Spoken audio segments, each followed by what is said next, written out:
আসসালামু আলাইকুম। ভিডিওটি অবশ্যই পুরোটা দেখবেন, গুরুত্বপূর্ণ একটি বিষয়। এটা হচ্ছে এই ধরনের, এটা হচ্ছে এল3 বক্স। এটা আমি সাধারণত এসির সার্কিট ব্রেকারের জন্য ব্যবহার করে থাকি। এছাড়াও অনেকেই অনেক কাজেই ব্যবহার করে থাকে। তো এই ধরনের বক্স সাধারণত আমাদের পয়েন্টটা করা হবে এখানে এবং এখানে। এটা হচ্ছে সারফেসের জন্য। আমরা যদি উপর থেকে পাইপ টানি, তাহলে আমি যদি এভাবে দিই, তাহলে পাইপের পয়েন্টটা এখানে এসে ভিড়তেছে। কিন্তু আমরা যখন কনসিল করবো, যে আমি একটা ডেমো রেখে দিচ্ছি এখানে, এটা যখন করব তখন এই পাইপটা কিন্তু ভেতরে, কারণ আমার বক্সটা যখন ভেতরে ঢুকাবো তখন এই পয়েন্টটা কিন্তু পাবে না। তো সেক্ষেত্রে কিন্তু এখানে যদি একটা এক্সট্রাভাবে পয়েন্ট করা যায় এখানে এবং এখানে, তাহলে কিন্তু আমাদের এক্সট্রাভাবে আর কাটতে হয় না। আমি কিন্তু এক্সট্রাভাবে একটা কাটছি এখানে, দেখেন আপনারা। তো এভাবে আর কাটার প্রয়োজন হবে না।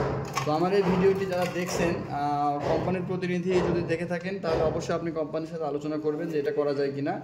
এছাড়া অন্যান্য যে ভাইগুলো দেখতেছেন তারা অবশ্যই শেয়ার করবেন, শেয়ার করে কোম্পানি পর্যন্ত পৌঁছে দেওয়ার জন্য সহযোগিতা করবেন এবং এই বিষয়টি নিয়ে আপনার মতামতও শেয়ার করবেন। ধন্যবাদ।